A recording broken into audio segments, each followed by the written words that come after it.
All right, and we're live. How's it going, everybody? So we have today the honor of having the Honorable Lisa Post in here. She is the Mayor of Orangeville. Lisa, this is so nice to have you. For all the folks that are, know me, me and Lisa go back a little bit.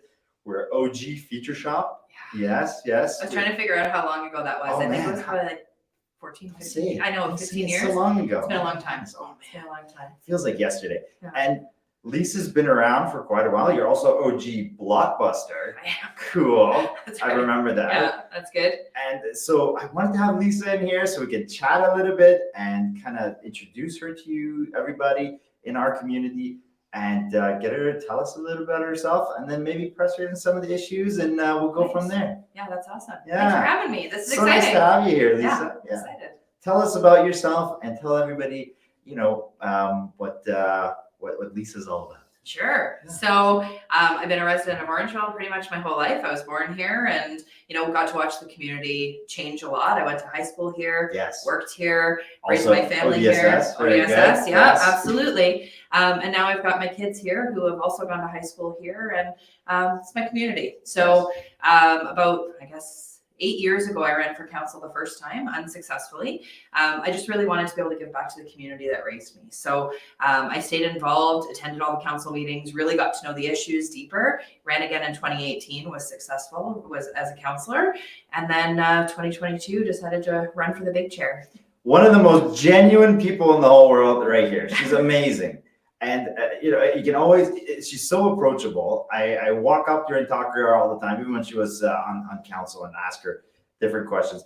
Correct me if I'm wrong. You are the second female elected to be a mayor here in Orangeville. Is that right? That's correct. How does that make you feel? It's pretty neat. And, the first is former Mayor Mary Rose, who was mayor when I was in high school here. I know her daughter quite well. And, she did a great job. And she was a really big inspiration for me and has been a mentor to me through this process. So very cool. Yeah. So what would you say to young, aspiring female politicians that are thinking about doing something like this? Or maybe they're in elementary school or high school and they want to do something like this. I'm going to take this message back to my daughters. Absolutely. So what would you say to them? Well, I think the biggest thing is don't doubt yourself. Women have a tendency to put themselves last. They put everything else ahead of themselves, their spouse, their families, their kids, or they believe that there's somebody else who can do the job. There's nobody else who can do the job. It's you who needs to do the job. So if you think you've got something to offer, do it. I'm a little biased in this, and having a couple sisters, a strong mom, and a really strong wife, a couple daughters. I feel women can do a lot better of a job than men. Just saying. I agree. This is my opinion, my humble opinion, and chew gum and walk and everything. Right. So, Lisa, I wanted to talk to you about you bringing a fresh perspective to the town of Orangeville. So, you've been on the council for a while. What would you say are three of, and we'll talk one at a time, we'll kind of break them down, the three main issues that you're wanting to work on, especially in your first 100 days and then throughout your 4 years? Those are good questions. Thank you. We'll start with one. We'll break them down one at a time. So when you knock on doors in Orangeville, when you're running for office, you hear a lot of things. And the number one thing is affordability. Mm-hmm. And it's even more prevalent an issue right now with the cost of inflation and all of those things. Housing affordability is really tough. Families are having a hard time. Coming out of COVID has been really difficult. So affordability in general, we always heard about high property taxes, but this time around, the message was a bit different. So affordability is something we need to tackle. We've just been sworn in recently. So now we're working on the budget. So, first 100 days is going to be, let's really get this budget under control, make sure that we're making good decisions for the future. We have things that we need to get done. We've got big infrastructure projects, but those infrastructure projects are costing 30% more than they were 2 years ago, right? Yeah. So there's a big task right there.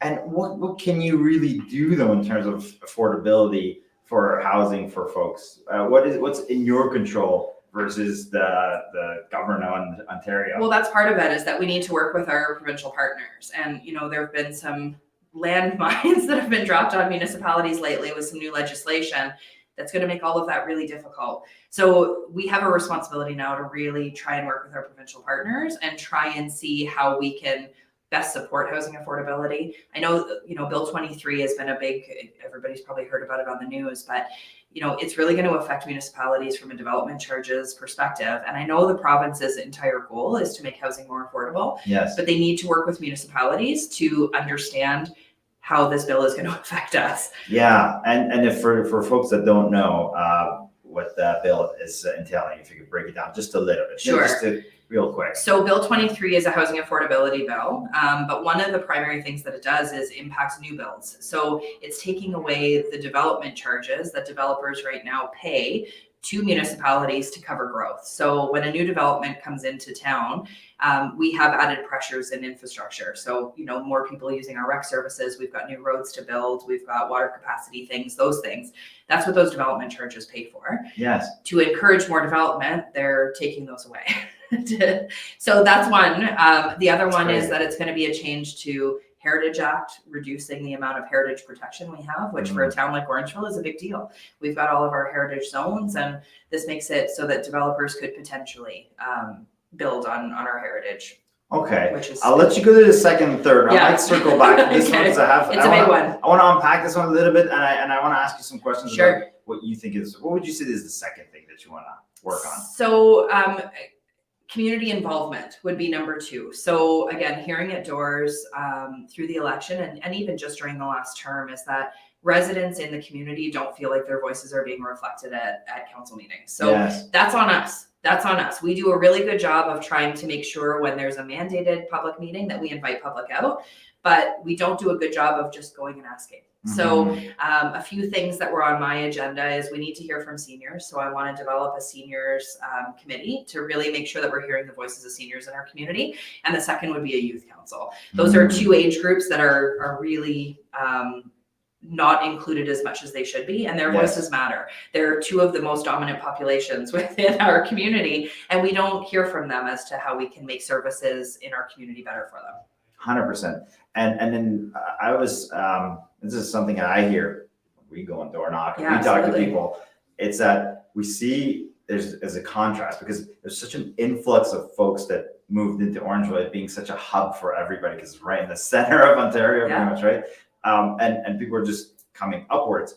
And there's a sort of a gap between the people that came from the outside of Orangeville and the people that are inside, and just to sort of get those people together and sort of and it's walking a tightrope. Rebuild that community, right? Like rebuild that community feel. And there's been a lot of gaps in the community piece because of COVID too. We lost, big time. Orangeville is a very tight knit community, and we lost a lot of that get out together stuff through COVID, right? Brought in a ton of people in that time that are now sitting at home, not even talking to each other. And I think one thing that I liked about Orangeville, that just growing up here, is that people are so folksy and they all talk to each other. You see somebody in the street, you say hello. Hi. Yeah, exactly. And I see people from outside of them come in and they're like, oh, why are you saying hi? What do you want from me? That's right. But like we want to tell them that, hey, it's okay, be more neighborly. And I think a lot of the stuff that you guys have been doing and what you have supported when you were on council has been pretty fantastic to get people a lot more inclusive. We'll get back into that a little bit more. What would be the third thing? I'm going to pack 3 things into one for my third. Okay. And it would be safe, accessible, and inclusive. Those are 3 words that you heard a lot through my campaign. It's 3 things that I'm really passionate about. So from a safe perspective, I'm talking about road safety, traffic safety, making sure that neighborhoods are safe. We did some work during our term of council to lower speed limits, to add enhanced safety measures and traffic calming measures into neighborhoods. That needs to continue. So that's one of them. Accessibility. I was the chair of the accessibility committee. We've won some awards in accessibility, but we can't let that stop us because we're not done yet. There's still a lot of room for accessibility improvements. Yes. And again, with an aging population, we need to be diligent about that. And it doesn't just mean building ramps. It means making everything else accessible, the information communication that we've 100%. got, all of those things. And then inclusive, like you said, the demographic in Orangeville has changed a lot. There's a lot of new Canadians who are here. There's a lot of newcomers to the community that are here. We need to make sure they feel included. We need to make sure that they feel welcome. We need to make sure that we've got policies in place to make sure that we're taking care of everybody and that everybody has equitable opportunity here. 100%. And that's That's a hefty amount of work for I you to do. I for packed the 3 next little things while. into one thing, and that's a lot of stuff. It's so crazy because, you know, usually you think small town mayor probably doesn't have a whole lot to do, but this town is sort of bursting at the seams, and you have so much to do. There's so much for you to get done in your term, and you know, definitely is quite the task for you. So I have no doubt you're going to do amazing things. Thanks, Amir. But let's unpack some of the other stuff. So let's go back to the first one. Looking at what's happening right now, it's, the housing market sort of slowed down. However, we know that's not going to be sustainable. Yeah. We've had ups and downs before. But and this is in some of the economists that I've spoken to, and some of the data that we see a lot of folks that are going to be moving into Canada. There's big immigration happening because of, you know, sort of held up by COVID. And then there's going to be a ton of people that are going to need housing, and the bulk of the people generally move into Ontario, and then that pushes everybody else that was moving, say living in Toronto, Mississauga, Brampton area, straight upwards into Orangeville. Right. So how is that going to be possible? So yes, they're going to build more houses, great, but then we're going to need some schools for these people. We're going to need some infrastructure in general. How's that going to be supported? Is that possible? You know, going forward for the next 4 years. It's going to be very interesting. So under a lot of the planning and growth and development is done through the provincial government. So municipalities don't have a whole lot of control over growth. The province dictates how big we grow. So for Orangeville, for example, the Places to Grow Act says we have to build to 36,000. We're at about 31,000 now, so we've got to grow another 5,000 people, which is good because we're at our border. So we've got the water and sewage capacity to support that growth. We've got all of those measures in place, which is great. But for a town just south of us, for example, like Caledon, their population right now is 76,000. Their Places to Grow says they have to grow to 300,000 by 2051. Holy. So in 30 years, less than 30 years, we're going to see an additional 200,000+ people moving into Caledon just south of us. So that impacts us in Orangeville. It impacts us in Dufferin County. Dufferin County's growth is significant as well. So our neighbors are growing, which means we have to be ready for that too, because it is going to add extra strain on our recreation services, on our roads, on all of those things. So it's definitely something that we're thinking about how we handle it. Okay. And in terms of expansion, where else would you expand to? Like, where else do you build? Well, that's an interesting one because with Orangeville, a lot of it's going to be infill development. You're going to see development similar to what you're seeing on First Street, where some older properties come down and townhouses go up in its place.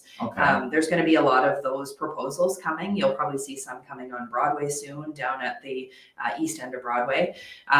So there's going to be some builds that are going on of that type, but it's not going to be the subdivision builds, the big subdivision builds that you're used to seeing in the past. Maybe more high rises, maybe more, you know. The only way to grow is up. So we don't have the space to grow out like we did. So, you know, back 10 or 15 years ago, you were seeing subdivisions like Settlers Creek and those things being done, single family homes.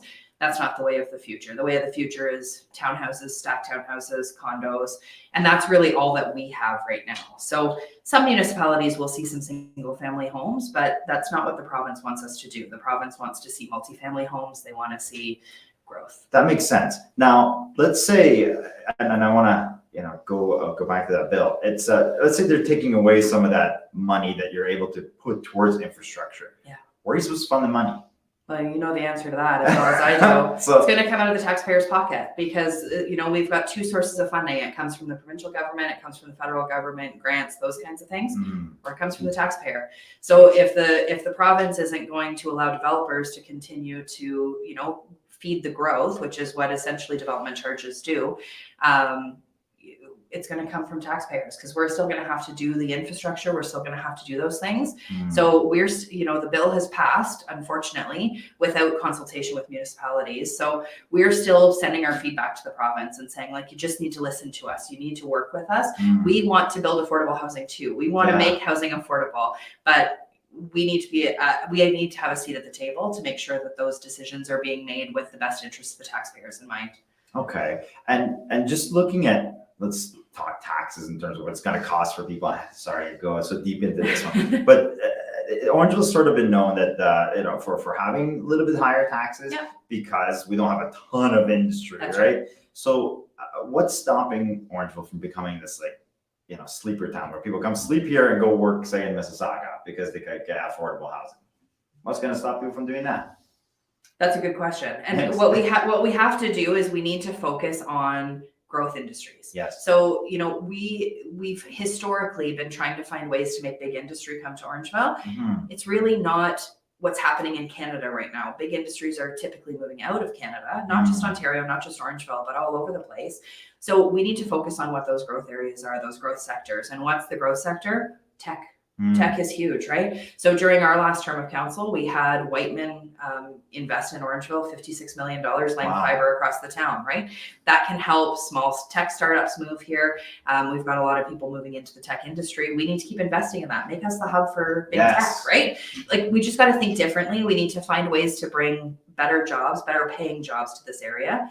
Continue to focus on skilled trades development. That's a really big opportunity for us. And healthcare is another one.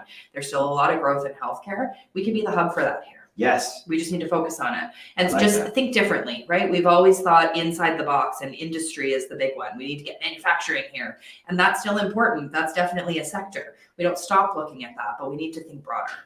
Very good. Very good. Thank you for that. No that does help a bit. Now, but this is obviously not going to be an easy task, right? No. And you're gonna have to work with the province to try to, with all of our partners. And just I think they need to look at Orangeville a little bit more because we're growing fairly quickly, and maybe also looking at Shelburne. Shelburne's looking at it's growing super fast, and maybe give us a little bit more love in terms of like, hey, here's a little bit more leeway for you. But I'll leave that to you. Now, second thing. Is the sort of the community building aspect of it, right? So we don't want to just be that sleeper town. We want people to come in here and sort of be part of the community. What do you think we can do to invite the people that have just recently moved into town become more part of the town, feel more included? What do you think we can do there? So there's a few things. We need to continue to support all of our not-for-profits and all of our community organizations that work so hard to put on great events in town, really great things in town like that, and we can have them volunteer for the community. Cool. So keep advertising those kinds of opportunities. Keep the big events happening. The best thing the town can do is continue to support events like that. And there was one, I think we go door knock, right? Yeah. And we invite people to these events. Good. So, because we have booths there too, so we want to meet and greet all the people that are coming into town. And one thing that I found out, and when we go and knock on these doors, they have no clue. I know. They have no clue this stuff's happening. Like, what? They have a Rib Fest here too. I keep going to Brampton. Yeah, exactly. Like, come into town here, and the Blues and Jazz Festival. People would come up and be like, why are you closing up the roads? Right. Well, there's like a really cool event here, So, I think there's a ton of opportunity there. So you think we can, get them? I think we can leverage it. We can use our communication channels. All of us on council have really good followings on social media. Yes. Just keep helping support those organizations, make sure they understand that. But from a town perspective, we also have lots of committees, and those are going to be coming up soon. You'll see advertising for that in the new year, but make sure some new people come on those committees. Yes. Quite often I volunteer a lot in the community, and I got to know a lot of people through there, but it's the same people who continuously volunteer for all these different organizations. So, 10% of the population volunteers for 100% of the organization. Yes. So we need to change that mix and get some other people out. That's how you meet people in this community too. Yes. There's a lot of really cool opportunities for that. 100%. I think that's a great way of getting the word out there. And I think volunteers are key to this kind of thing. And if we can get a lot more volunteers into helping us get the word out there and how awesome this community is and how cool Orangeville is as a place to be. I grew up here, so I'm a little bit biased. And when I grew up here, things are a lot different. Yeah. And now I feel like there's a lot more diversity here. And that gets us to the next thing. Which you said two of the groups that are definitely that haven't gotten a lot of attention, right? What would you say those groups are? Seniors and youth. Very good. Seniors and youth. Seniors and youth. So back in the day when I was a youth, it wasn't that long ago, and we used to have a place to go. We used to have a youth center too. We had a bunch of different things. Do we still, support those kinds of things? Do we still have something behind that where we, can bring the youth out and just make it like a cool place to hang out? That's one of the problems is we don't have a lot of those spaces anymore. So we want to hear from youth to understand how we can best support that moving forward. Is it through another organization? Can we work with maybe a service club? How can we support what they need? But also, how can we grow our park systems to make sure that there's places that they feel comfortable hanging out? Like our skate park is busy all the time. Yes. Do we need a second one? Probably, maybe Yes. on the west end of town, right? Things like that, I want to hear from the youth to see what they would use. Instead of just building things and assuming they're going to use it, let's ask them what they want and build it appropriately, right? So we can expand our recreation services, we can do all things like that, but we can also support service clubs. If there's an opportunity to build a new youth place, a youth community center, maybe we can support a service club in doing that. Very cool. And for the other sector, which is the older folks that are in town, they're usually fairly, outspoken, right? What can we do to help them a little bit more? And in terms of accessibility, sure. Accessibility is a piece, but more than that, it's programming. We need to understand where our program gaps are. So there's services that are offered by, for example, the Senior Center, which is a separate organization, a private organization. We also offer some programs through our recreation services. But where's there still a gap? Where's what's not being filled? So that's part of it, is understanding that. How can we better support transit options to make sure that, seniors feel comfortable and able to access transit? Very cool. All right. So how excited are you to be the mayor? Right? This is pretty cool. And I think you're likely going to be the best mayor this place has ever had. Thanks, buddy. Just saying. I appreciate that. I'm a little biased again. However, she's very open-minded, and she's open to the future, and it is going to take us to the next level. So I'm very excited to have you here and to get your perspective on things. In terms of your family, are they excited about you being the mayor? Are they going to see you very often? I know they're very involved in what you do. Yeah. And I saw them door knocking with you. They're out and about doing things. You have a pretty cool family too. And what are they thinking? They are very supportive, and somebody in my position wouldn't be able to get where I was if I didn't have a hugely supportive family. So like you said, they door knock with me, they support me all the way. They know that I might not be there for dinner most nights, but and they jump in and fill that gap. So if I didn't have them, I wouldn't be able to do what I do. And very cool. The mayor's job is not a 9-to-5 job. So we're out, a lot of our meetings are evenings, and my family's really great to step up and help out there. Shout out to the families of busy people. That's right. Absolutely. My wife also. Absolutely. Yes. And what are you looking forward to the most? And I know you're looking forward to do a lot of stuff, but what are you looking forward to do the most in as a mayor? So I think one of the things about being a municipal politician especially is that you have to like talking to people. Yes. And my favorite thing, and I know some people don't love it, is door knocking. Yes, I love knocking on doors because the best thing I can do is talk to people. Yes. So the more opportunity that I get to talk to people in our community, that's what I'm looking forward to the most, because it helps to impact what I'm going to do next. Very good. Why not hear from people at their own door? Exactly. What do you want? Yeah. What do you want? And we'll get it for you. And I'm a phone call away. I'm an email away. So for anybody that's out there watching, just email me, call me. I want to hear from you. I want to know what's going on. And it's so nice to have somebody that listens to everybody instead of just like saying, "Hey, I'm in this position of power. You'll do as I say." So this is great to have somebody that they can hear what you want. So make sure you reach out to Lisa. Lisa, thank you so much for being on here with us. I would love to have you again, maybe in a few months, see how things are going and what your biggest challenges are. Maybe we can help in some way in getting the word out. Guys, thank you for watching. And we're going to snip this up in smaller pieces so you guys can watch it later as well. And please feel free to reach out to me if you have any questions about this video. And certainly reach out to Lisa's office, and she'd love to hear from you as well. Absolutely. So we'll see you guys next time. Thanks a lot. Thanks. Bye. Cool. Good job. Thank you. Awesome.